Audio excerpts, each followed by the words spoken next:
welcome to our virtual stage, the fantastic Nick Copeland. Now, Nick and I, we only met probably just a few days ago properly. And actually, Nick has got some fantastic stories that he would like to tell and share that really fitted in well to the conference, which is why we've managed to sneak him in to this beginning slot for you this afternoon. Nick, I'll invite you to introduce yourself and then take it away. Thank you very much. Thank you so much, Sarah. And I'm Nick Copeland, and 4 years ago, I set up Above Ground Risk Solutions, having worked for more than a decade in places like Pakistan, Indonesia, and seeing the sharp end of some of the impacts of mining from Papua to the Pakistan-Afghan border. And I really wanted to see if the risk and security side of the house could assist more the sustainability and great teams in community relations. And so we've been working over the years to try and bridge the gap. And in the last year, we've been doing that very much so in places like Suriname and Peru. Peru has been more focused on the COVID pandemic and trying to help executives navigate their way through that. But in Suriname, we actually were on the ground in the jungle right into March 2020. And the crisis actually allowed us to really unpack our findings and create a report that was probably a little more in depth than anticipated. But it also meant that we looked at the social side of small-scale mining in that country, and I felt there were some interesting stories that came out. And so we wanted to share some of those, as I think there are some crossovers into the whole ESG discussion, and also for those who haven't been out on the ground in the last year, remind us all of some of the really challenging problems that are there and do need solutions. And therefore, the policy, the frameworks around ESG always need to get back down to the ground and allow the site teams to also be part of the not just a problem at times. And there in Suriname, there's a large goal, and they have problems. One of them is pit intruders.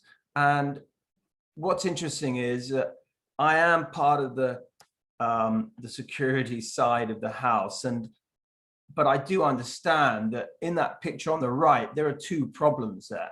One is a trespasser who has come in due to poverty to search for gold-bearing materials, probably to feed his family or to get a better life. And the other is a military officer who is armed. They're both problems because the human rights breaches that could occur by that interaction are severe and have already caused fatalities at this site, which then led into a whole sequence of events of a destruction temporarily of the social license, a invasion of the industrial zone, a cost of $45 million to the company, a reduction in their share price.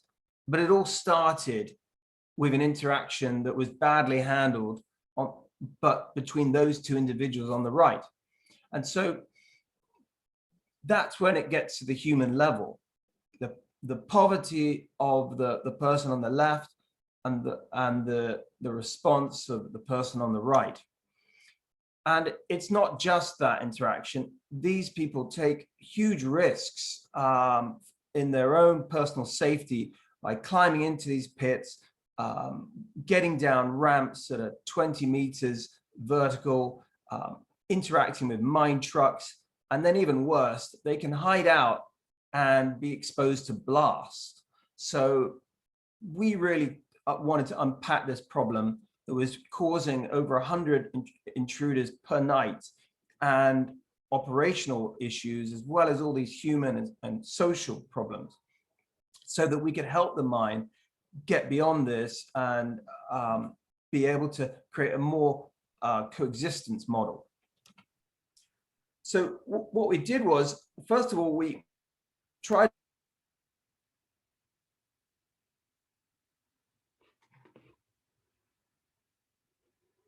I think we may have lost Nick in terms of the of his video at the moment. Rose, I don't know if you're getting a better connection than me. No, I can't. It's frozen. Okay, so ladies and gentlemen, what you can see here, I suspect, is Nick is describing a problem or a risk that is faced by many mining companies around the world, where we have that interaction between the large scale mining and then artisanal mining or smaller scale mining that's often going on in the same place. And I know from personal experience, I've been actually very, very privileged to go and work in a number of parts of the world where this has been one of the challenges perhaps that needs to be addressed. Nick, sorry, we lost you there for a little bit. So apologies for that. You're about to take us into the 5 forces, etc. But I just wonder, with regards to that, so you went through a number of different tools and techniques to really understand that incredibly complicated situation that was developing on the ground. And I know that you've developed a number of tools as an output to help address some of that. Do you want to quickly just verbally take us through some of those? Yeah, definitely. The key was to unpack the problem and actually work with all the different departments, including legal and corporate relations, to understand the root causes. Because without that, trying to apply risk mitigation solutions was only going to be treating symptoms, not cause. And we unpacked that for them. We took them through in workshops some of the paternalistic top-down approach that they had been taking, but wasn't really a bottom-up one. They were paying as they go, and that is always costly in the longer term. Yeah. We also unpacked this issue that they were classing all miners as illegal, whereas in fact it's fascinatingly more discreet and nuanced.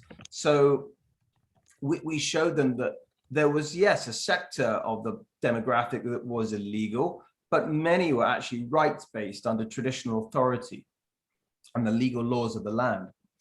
And so we then showed them the tools around how we can oppose this by doing 4 forces for good, for positive effect. And we engage with the miners. Here was me with some of the small scale mining leaders, and we talked to them and we listened to their issues. And then from there, we actually created a standard, a document which is now in for agreement, that helps an integrated approach between the different departments to show who should be in the lead at what point, and can we look for a coexistence model rather than this tension and combative model. So with that as well, then, Nick, sorry, I'll let you go on for your tracker and then I'll pull you out. Sure.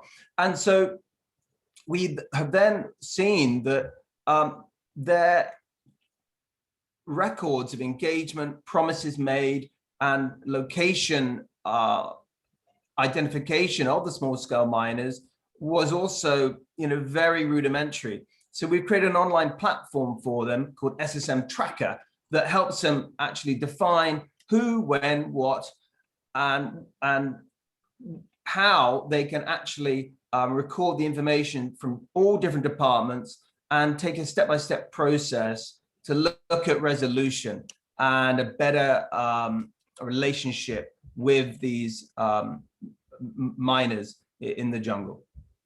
Fantastic. And it's been quite the journey. That's brilliant, Nick. And I think I know that time is really short, and so my sincere apologies for that. But what I would recommend is, I'm sure Nick will be happy to put his email address into chat so you can see more about this tracker. Now, the reason why we were really keen to bring Nick in on the conversation for this conference is that last year we had a number of absolutely fantastic talks on artisanal and small scale mining. And it is often it is very different to what we perceive it might look like. And they are very complicated social based issues that are going on behind the scenes that really take a lot of digging to truly understand, and certainly a lot of empathy to understand what is happening there. So Nick, if you're happy to share either your website or your email address, I'm sure that many people will be really interested in what you've got. And also if you're able to stick around for the panel session at the end, that would be absolutely fantastic. So I realise, ladies and gents, that was very short and sweet with regards to the fantastic Nick, but as you can see, some awesome stories there.